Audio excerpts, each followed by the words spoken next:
I was one of those people who would have used the word magical about how I felt about infinite banking when I saw it for the first year, 2 years, maybe 3 years.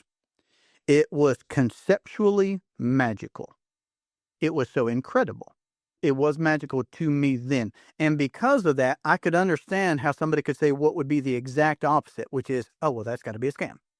Looks too good to be true, sounds too good to be true. Well, okay, but dig deeper. What looks too good to be true? Which part? Well, Jesse, thank you for joining us on the Infinite Banking Initiative. Let's start off by hearing how you discovered the infinite banking concept. Well, I'm excited to be here with y'all. For me, I got a phone call from a business partner in 2015. And just to paint the background picture, my wife and I had just had our second son. I was, at the beginning of that year, a high school teacher at the high school in my county because we have, 2 traffic lights, one high school. It's that kind of a place. And I've really done everything, I guess, in my hometown where I'm born and raised, from work at the sheriff's office, teach at the high school. And then I had launched a business in the travel space in 2015. And I had a business partner reach out to me and say, hey, there's going to be somebody in town talking about becoming your own banker. I wanted to invite you. So I just got an invite from a friend. And I say, Lee, that for me, 2015 was my renaissance year, just because I had a lot of things that happened, being introduced to the infinite banking concept being one of them, where gratefully I was just at an open-minded time of life, right? Just having that second son, I guess, launching my first business. We're growing as a family. We're looking to build something big with our business. We're working with new people. And I see an hour and a half long presentation in a building, and my mind's blown away. Now I say it's like seeing the Matrix movie for the first time. If you're a millennial, that means something to you. Back in the day, if you saw that thing for the first time, it's like, wow. Okay. So for me, that was my financial Matrix moment. That was my Renaissance year. And I asked questions, and I was encouraged to get into this book next. And I did. And I just had more and more conversations with anybody who had actually already implemented the concept. And then that led me to Nelson's other books and his recommended readings and just so on and so forth. But that's what it looked like. I got an invite. And thankfully, I was at open-minded time of life to where I said, yes, I will sit down and listen to a stranger talk about money, because I do not think that would have always have been the case. It was the right time for me. Well, and so what was your initial thought when you read Becoming Your Own Banker? My initial thought when I got to the book, I love that I tried to lay out everything, and it's because it's in my backpack, so it's handy. This is me. I like that Nelson referenced the gospel, the Bible. That stuck out to me as soon as I opened up the pages, right? Because I didn't know Nelson. I'd heard other people that did personally know Nelson, so that meant something. I'm like, okay, there's a direct line here.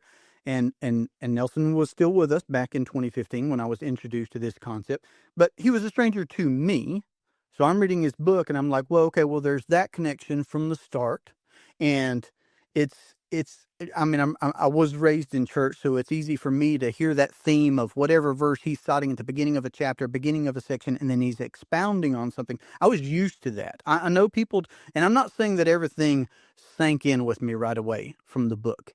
It didn't. I revisit the book today after implementing the concept past a decade, and I find new material for me at that time. But that was a big connection for me. He was just speaking a lot of truths. Now, there were some things that were deeper, but the concepts meant a lot to me, and they did make sense. I was in consumer debt when I saw this. So infinite banking did mean, okay, well, here's a way to, number one, do that, right? But there's obviously a lot more when I'm reading in the book. I'm reading a lot more things than just that, but that was going to be my starting point is, hey, I've launched this business. We've had this second son born in our household. All these fronts are moving, but we're not in the financial situation that I would like us to be in. So let's move in a good direction. Are you still in touch with that person who invited you to that conversation? Absolutely. Great friend. Great Okay. friend. And I try to give honor everywhere where I can for all the connecting dots along the way. I'm super appreciative for that friend, for a few other folks that I knew in that building, a bunch of people that I didn't know in that building. Speaker, didn't know that person. I know him now, of course, also a friend. But yeah, very appreciative for that, buddy. So you had a strong start from the beginning with community of people, of like-minded people who understood this concept and were able to guide you and your family when you first started implementing this in your own lives. Is that what I'm hearing? It was a mixture. So when I got the invite to this room, number one, I was just thankful to be invited to the room. I mean, the fellow that invited me and the other folks that I saw in the room, they were high income earners. I knew that they were movers and shakers, right? So number one, I was just thankful to be in the room. Very happy, being in my first year in business and being connected to these folks uh, just that year. But a lot of them too, though, Lee, were meeting infinite banking the same time that I was. So there were one, two, maybe three that had actually already implemented the concept that I got to talk to over the next few months. But the majority of the folks, other than the speaker at the front of the room and then one or two other guys, were actually seeing it for the first time as well. So it was a mixed bag of, I was trying to reach up to these guys and ask them questions of, okay, well, you've done this. When you do this, what do you do next? And he's like, oh, well, I do this next, but most people are actually starting where I was. And okay, so the guy that invited me to see that presentation doesn't even implement the concept. But that hasn't, and it's terribly interesting to me, but it hasn't stopped him from referring friends and family to me now that I professionally help people implement the concept. So I'm still so very appreciative on a lot of levels, right? Mostly for the friendship, first of all. Okay, so you were a high school teacher and now you're an infinite banking practitioner full time. Talk to us about that journey. What did that look like? There was a lot of in between. So 2015, I did start out teaching, but I also started that business part time. Well, it wasn't until less than half of a year I decided to take that business full time, left my career teaching in my hometown at the high school to pursue that travel business full time. And I did. So I was just implementing the concept for years. I didn't jump right into being an agent and a practitioner. All of that happened in succession. I just personally decided to implement the concept for years while I was building my travel business. So we were just consumers ourselves. We were just people implementing the concept, my wife and I, for 4 years or so before I ever stepped into a professional role, actually. So we had multiple policies. We had used those first few policies to be able to pay off the student loans, pay off the credit cards, pay off our family car at the time, to be able to finance things in my business, to be able to cover just lifestyle things. We have more children now. So for those first, we did some family banking in those first years even. So we implemented the concept at what I would say was a pretty high level as quickly as I could make it happen, right? Use policies, get more policies, grow and scale from where we started, but we were just consumers for a few years there. Yeah, that's a good way to start. That way you have an authentic baseline. Just trying to sell something. You said 4 years, so 2015 plus 4 equals 2019, and I bet I can guess what happened then. You probably a bunch of it you could. I got licensed in 2019. I was still in the travel business, but that company had experienced some significant hardships. And then in the following year, 2020 came. Travel was not a good industry to be in 2020. I don't have to tell anybody that. So that company went bankrupt, which meant I no longer had a contract, of course. I was no longer contracted with them, working with them. But from the start, y'all, I had been sharing this concept, again, just as a guy, right? I'm just sharing this concept from the start. When I got the invite actually to that room, I called up my brother and two good friends and said, hey, you want to go? They wanted to go. They were doing business with me at the time. So I was bringing people to the concept before I'd even seen the concept myself.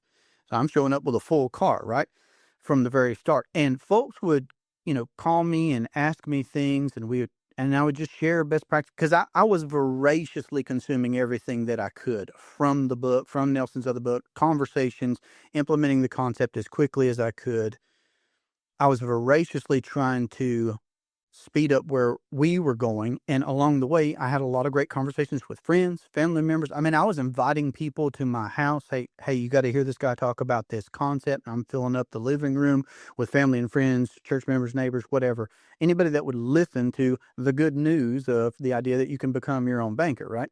And along the way, I'm realizing, of course, people are calling me and I've got answers for their questions. I probably have better answers now than I did then, but I had an answer for what their question was. Okay.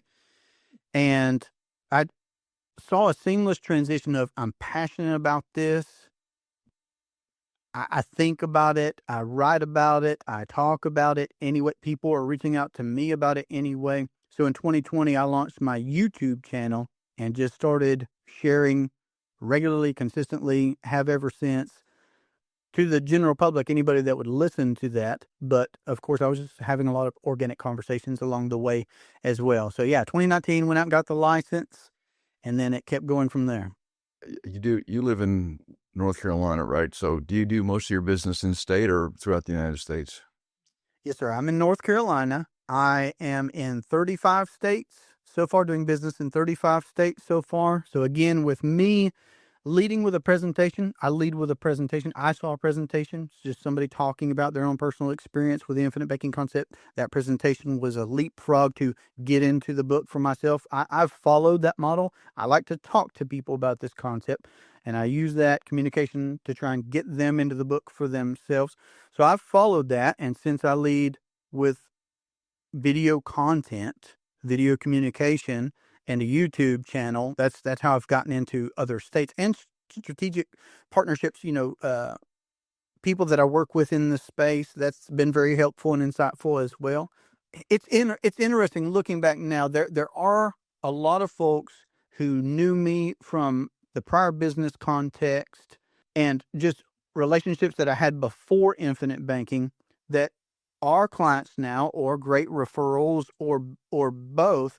And yet it's the video content that's helped me most to be able to reach out the way that I have. And I just add a new state as there's somebody there that wants to do business with me, wants to work with me. What would you say? How has IBC changed your life personally, you and your family's lives?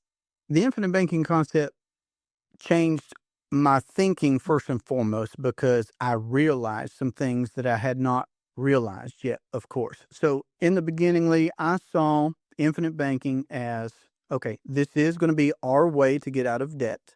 That's what we're going to do first. That's our number one priority by implementing this concept. And I know people have different views around that concept, and I love to talk about it. But that's what was in my mind is, okay, I want to pay off these student loans. I want to pay off these credit cards. I want to pay off this family car. I do love the sound of this financial independence and autonomy of I can be my own banker. That's what I want to do.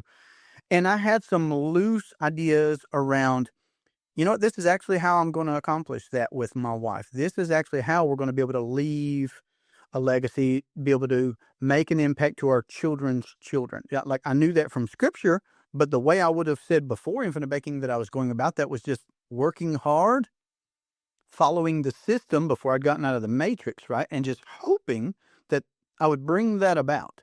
Whereas the infinite banking concept for me gave me the structure of where I knew that I would be able to do that. It was a very laid out way. So way to get out of debt. It was a financial structure for us. And then long range, of course, I saw it as a way to be able to leave an inheritance to our children's children. So for me in the beginning, that's what it was. How it's changed our life. I mean, so many ways. We have 4 children now. My wife and I have been married right at 18 years, going on 19 years now. 4 children. It's changed my life now because I'm the father, and the things that I would say that I learned growing up about money were work hard and give to the church.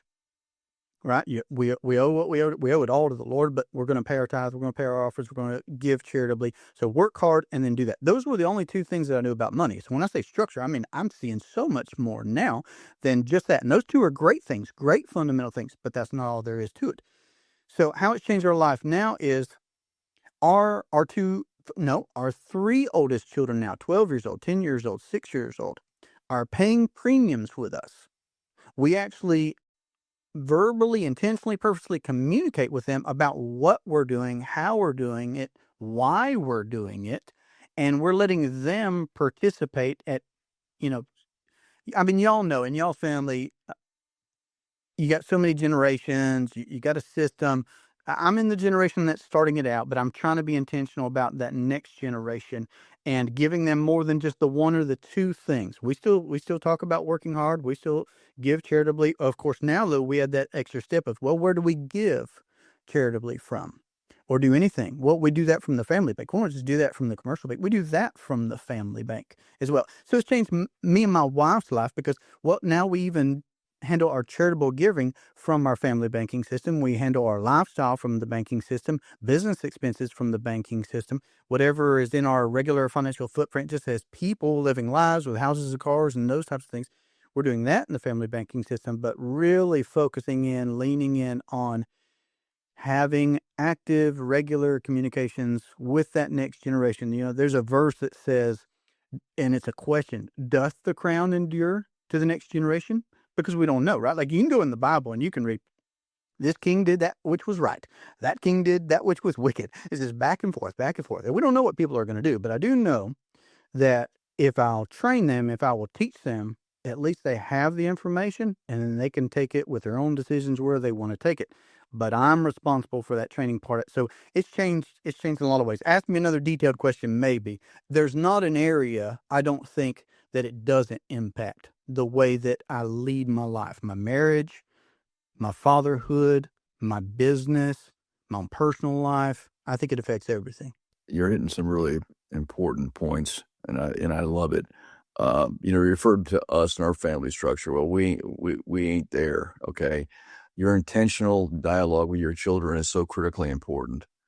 And I would say you're an outlier. By deliberately doing that. A lot of people talk about it, but not a lot of people really do it correctly. And so that's that, to my mind, that's the big takeaway, right there, because, everybody talks about the Rockefellers and talks about the Vanderbilts and blah, blah, blah, blah, blah. But the bottom line is, leaving an inheritance for your children's children doesn't mean anything if they're not prepared to do something properly with it. Right. So that's a great compliment for you to call us outliers, and I like it, and I'm displeased with it at the same time, because I just don't think that that should be the case for people who are going to be listening to this conversation. That should be the normal. But I get it. It's busy, right? I've got a series on my channel. I call it the Family Banking Series. There's a good bit in there. There's going to be a lot more in there, stuff that I've actually already recorded and I got to take the time, right? I'm busy. I got errands to run. I got business to do.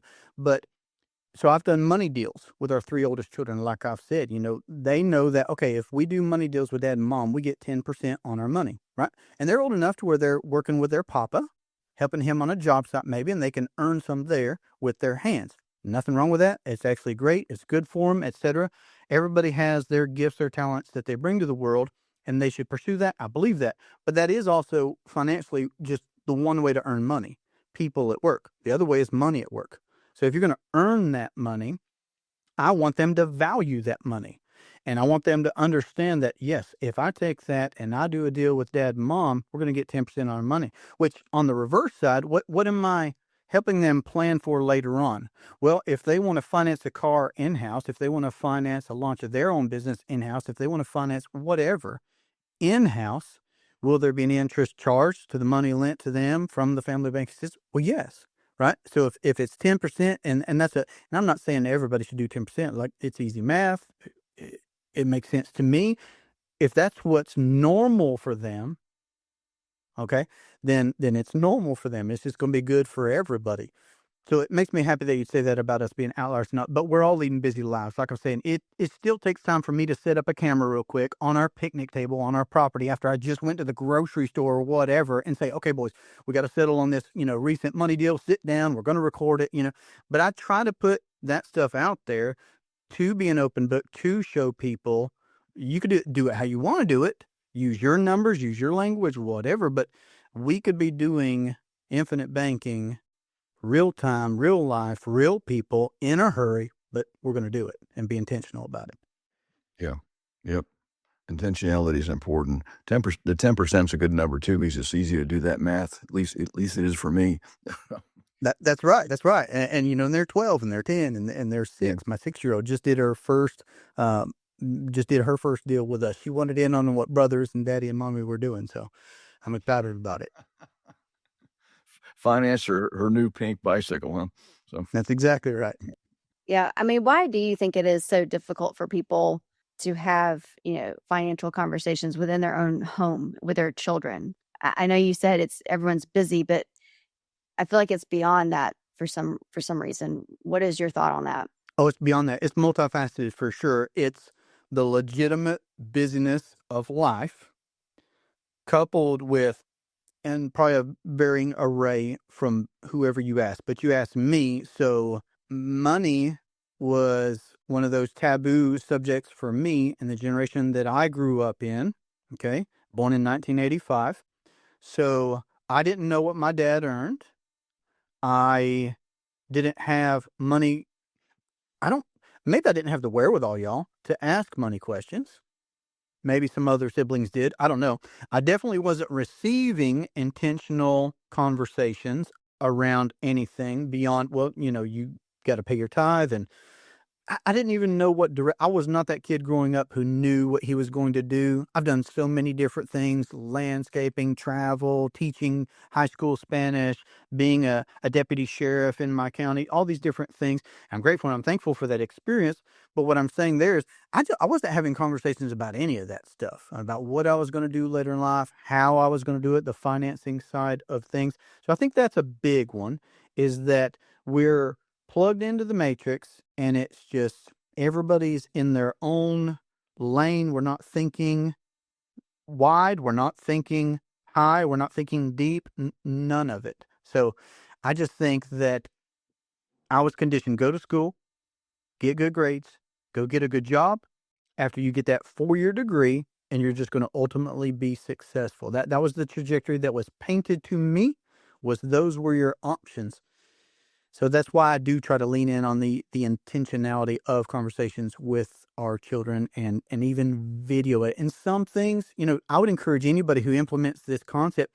Just because I say I'm putting stuff out on YouTube doesn't mean you have to, but I would still encourage anybody, if you could have a photo, and maybe you do, I don't know, but if you could have a photo of a great-great-grandparent, I think that would be cool, right? I think in our county, we've been there 8 generations or so, let's say, right? So that's 4 greats or whatever. The only thing I know about that guy, and I know his name, is where his tombstone is. That's it. And it's just a couple miles from my house. That's interesting. That's cool. It's something. There's a feeling of some kind of a legacy there. If I had a picture of him, I think that would be very cool. If I had a video of him talking about something that had changed his life, I don't care if it was in his marriage, I don't care if it was in his parenting, I don't care if it was in his finances, his business, his whatever. If it meant something to him and he saw that it could permeate and be impactful to me if I received it well, and he recorded a minute or two or an hour or two and left that for me, I think that'd be terribly interesting. So I'm creating that for my family, and I would encourage other people to do that, whether they put it on YouTube or not. That's separate. I'm in the business of trying to reach as many people, blue-collared, hard-working folks that want to implement this concept as I can. But everybody could do that within their own family too. Most people don't know the name of their great-great-great-grandfather and grandmother, much less, even where the tombstone is. That's just the way it is. And so you talk about legacies. If you don't even know their name, then they're gone forever. But I want to go back to IBC real quick here. And I talk about, and Lee talks about, and some of our practitioners talk about, that IBC is a lifestyle. Okay. It's not just a financial instrument or financial plan or a foundation for your finances. It's a lifestyle. And so you live it. And I talk about the intrinsic value of IBC and the different aspects of it and the different dimensions of it. And so when I'm hearing IBC brought some structure, okay, to you, and did it start those conversations with your children about responsibility and finance, what money really is, and did IBC start that with you, or did you already have something like that in place?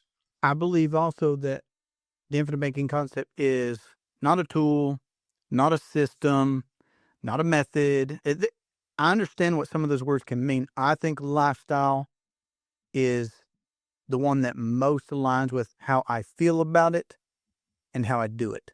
So I like a lifestyle. Paradigm is actually the word that I would use because Nelson uses it in the book. And I think it speaks to that whole, okay, you're unplugged from the matrix. That's your paradigm now. I'm my own banker. We are our own bankers.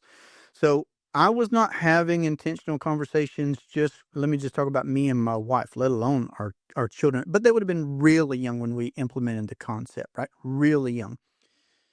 Although we've had conversations with them for years now, they know about policies. They could say whole life, things like that.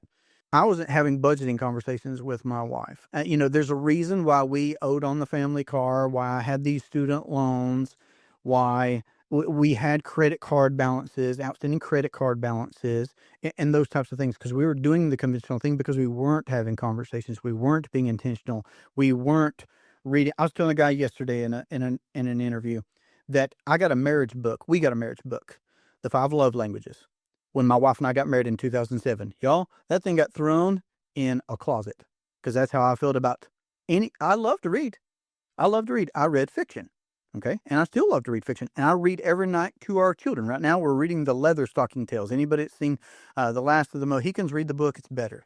That book was discovered in that closet about 7 years after we were married, when I had gone out and bought that book because somebody recommended it, and I was actually an open-minded time of life. I went out and paid money because I said, "Oh, 5 love language. Oh, let's learn about that, right?"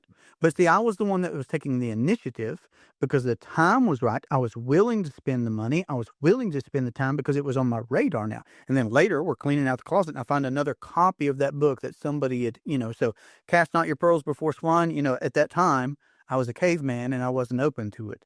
So I forget where the original question started, but that's what you made me think of is, the timing of this concept, and then following up on, okay, I feel the desire to learn about this thing, to implement this thing. Let's go. I thought that was the case because that happened to me also. I had no idea about, what was going on. It's just like you said, you just do what everybody else is doing, you know. And Nelson used to say that, most people grow up on stinking thinking because it's hard work to really get down and start, thinking hard about something and finding out, what does it really mean and what does it mean to you and how can it affect you? So, so BYOB, you look at the book, it's got a lot of numbers in there. Yes. It's got a lot of illustrations in there. Yes. But it's also got a ton of information about the human condition. And Nelson thought that was the most important part of the whole concept. Those were the truths that spoke to me. Those concepts that at the beginning, I didn't look at the illustrations, David. I still don't look at the illustrations. Well, that's good news. Nelson said if he had to do it over again, he wouldn't put them in there. Right. And I'm like, man, he said that for people like me, maybe because I'm not, as analytical as other people or as interested in other people. But I do believe, because I've experienced it, and that's my perspective as well, what James Nethery says when he says, if you understand the concepts, the details don't matter. Well, for me, the details are this number to that number to that. I don't care about the financial. I mean, it's good. I mean, the math matters. I'm not saying that the math doesn't matter, but I know that the concepts lead to good results because they're a concept. And if it's a good concept, it's going to lead to good results if you implement it well. So I just gloss right over the illustrations then and now. I don't mind going into the deep waters with anybody, right? I get as analytical as my prospective clients want to get analytical. That's fine. But I'm always going to try and bring it back to conversations around the concepts as well. Because if you don't understand the concepts, the details don't matter, is the second half of what James says. And I found that to be true. Yeah, that is such an important quote, man. It's that's if you don't understand the concept, the details don't matter, the numbers don't matter. That's it 100%. You gotcha. Thank you. That's my takeaway. That's the title of this episode. So Jesse, do you come across people who, when you try to talk to them about IBC, they tell you it's a scam? It's that's too good to be true. All this pushback that we hear about this. Do you hear that? And if you do, how do you respond to that? I don't now. If I'm having a conversation with somebody, they're not going to tell me that because I'm probably going to choose not necessarily to have that conversation unless I detect that they are sincere, that they are open, that they are curious, right? Then I'll right, I'm going to spend some time with you, okay? If you're in that mode. Perfect. Fine. In the beginning, I probably did, right? And if you're talking about comments on YouTube, people are going to say what people are going to say, right? There's just that. Now, I don't shirk away from addressing topics. I've actually got another series on my channel, and it's nothing but the myths, the mysteries, and the misconceptions around the infinite banking concept, whole life insurance, all of it. And I just take them one by one. Dave says this, so-and-so says this, whoever. I don't mind addressing those topics, and because I'm putting it out there like that, I'm just saying, okay, here's how I'm viewing it. Here's some information. Here's some data. Here's some concepts. You consider these things is my suggestion to you, viewer, listener, right? You do with that what you want. And then, come back to the table. If you want to come back to the table, don't if you don't, and that's fine. So the other part of my feeling, though, Lee, about that is that I've heard this addressed so many times, and that's why I really, really appreciate what y'all do on the podcast. It's terribly interesting, even for me, implementing the concept going on 11 years now, to hear other people express their perspectives and their trajectory. I was one of those people who would have used the word magical about how I felt about infinite banking when I saw it for the first year, 2 years, maybe 3 years. It was conceptually magical. It was so incredible, right? It was simple. It was true. It was something I could verify for myself. It was something that I could practically, pragmatically implement for myself. And I did, but it did have that virtue about it, right? Because it's so novel. It was magical to me then. And because of that, I could understand how somebody could say what would be the exact opposite, which is, oh, well, that's got to be a scam. Looks too good to be true, sounds too good to be true. Well, okay, but dig deeper. What looks too good to be true? Which part? Mutual life insurance companies, the products that they offer, how you could wield that private piece of property. Which part of it? Okay, because if you're ready and the attitude's good, I can have a conversation. We can walk through that. I'll give you some information. You deal with that how you want to deal with it. Come back to the table if you want to come back to the table. But it can be over sensationalized. I'll use the word that y'all have been using for a while. I think that there is an element of that that could lead somebody to say, nope. But again, this is something that somebody can verify for themselves. So that's where I hinge everything on. Somebody who's like, when Jesus came by that guy who'd been sick for 38 years, he asked, do you even want to be better? That was his first question to him. He asked a guy who'd been sick for 38 years, couldn't walk, do you even want to be better? That's what he asked him. Of course he wanted to be better, but that's still where Jesus started with, right? If somebody wants to be better off financially, let's go. If you don't, you want to just throw up some cursory, it's this, it's that, it's it, fine. Fine. Meanwhile, me and my family over here, we're living financial independence and autonomy, being our own makers. Beautiful. Yeah, a lot of that it's too good to be true nonsense comes from, like you suggested, sensational marketing ploys by individuals who are in it for the wrong reasons. Just to sell. So they sensationalize it. But yeah, we see it, we hear it, and it's out there. So the best thing to do is just provide the truth. And I have no doubt that there's been an evolution of my language, my verbiage over the past 10 plus years of personally implementing the concept and then trying to convey it professionally too, I'm sure. But I leave that stuff up, you can go to my YouTube channel right now, see some of those first videos. My kids are playing in the background. There are chickens out in the yard because I'm just sitting up an iPhone on my picnic table trying to tell people about, the virtues of whole life insurance and how you can use it to be your own banker and things like that, right? So I have no doubt that there's been an evolution in my own language because I believe in honing your skills. I believe in being particular. I believe it's Jim Rohn who said, don't be lazy in language, right? So I strive for excellence for sure. Yeah, it'd be interesting to go back and look at maybe some of the changes, but I hope that a lot of the messaging has stayed the same, even while the way of communicating that has hopefully also improved. That needs to be your next YouTube series. Go back to your original videos then and now. You can do that, a side by side comparison. Respond to myself. So what's this guy doing? Yeah. No, I mean, I just think that would be interesting to kind of go back and look back at how far you've come. since you started 11 years ago. So, well, we've talked about you personally and your family and how IBC has really changed your life. What about your clients that you're working with? What have you seen in them since they have started implementing the IBC? Most favorite conversations that I have are when I can have family conversations. I've got more than one family that has implemented this concept 3 generations.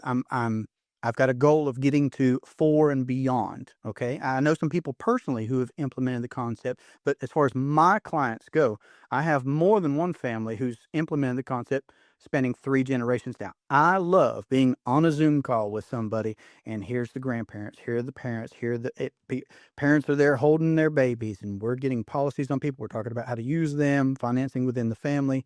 Those are some of my. Now I work with all different kinds of folks. Single moms, families, multi-generational conversations are one of my favorites to have. That's what jumps out in my mind is when I could be talking to 3 generations at once. That fires me up. Yeah, yeah. That generational impact is quite powerful, and just, seeing that unfold kind of in front of you is pretty mind blowing. And I've had that conversation with practitioners in our community about how I've lived my life and how I've grown up with this and never known any differently, and that really blows people's mind that I've never known another way. So to be able to change generations like that's pretty powerful stuff. Right. And that's why I want y'all to come on my show and let me do some interviewing as well, because I want to be able to ask those types of questions. I want to be able to facilitate the sharing of that story and that perspective, because it's a unique one. It really is. Mm-hmm. Well, and that was, I think it took me a minute to realize that it was unique for me, or that I am unique, that I have a unique upbringing, because I just, like I said, never knew anything else. So, yeah. Well, Jesse, thank you so much for sharing with us today. And as we wrap up our time together, I just want to ask you, what does the infinite banking concept mean to you? Awesome. I told you this was the only question that I thought if you asked me, I knew I would have an answer for it. I love having organic conversations, but I couldn't help but think about this one, having listened to the Infinite Banking Initiative podcast. I love it when you ask this question. So for me, when I got started, what infinite banking was a way to get out of debt, a financial structure for how I was going to lead my life, and the way that I would actually be able to leave an inheritance to my children's children. Now, and if that's what people see, whatever their version of what they see in the beginning, I think that's what matters most, because that's what touches you, that's what reaches you, that's what is going to move you to do something about what you learn. That's what moved me to do something about this concept, to implement it. Now I'd really like to convey it for what I realize that it is at this moment, and I'm sure that'll evolve. But what I realize infinite banking as now is a revelation from Almighty God to R. Nelson Nash about a paradigm, a different paradigm. I'm going to be kind of Baptist to you here for a second, but it's helpful to me. So the paradigm of, well, you could be your own banker. If you're going to implement that paradigm, there are principles that you should consider. Do you want to implement those? Think long range, capitalize intentionally, be an honest banker yourself. Don't do business with banks. Rethink your thinking, prepare for windfalls, and then share that structure with the next generations. Those principles, consider those and then implement them or don't implement them. Then the process, all right? Because the process of banking just exists. Everybody finances everything that we do. We'll either do credit or cash unless we implement that third C of compounding. All right, that's the process. And then the product. And he says it right there at the very beginning of the book, which is a workbook for his seminar, right? Well, there is an ideal product out there that will help you facilitate this. And that's the properly structured whole life policy, ideally from a mutual company that pays dividends. So for me, that's what it is. A revelation to a man about a new paradigm where if you adopt those principles, implement this process using that ideal product, you can become your own banker. That's what I would like to convey to people.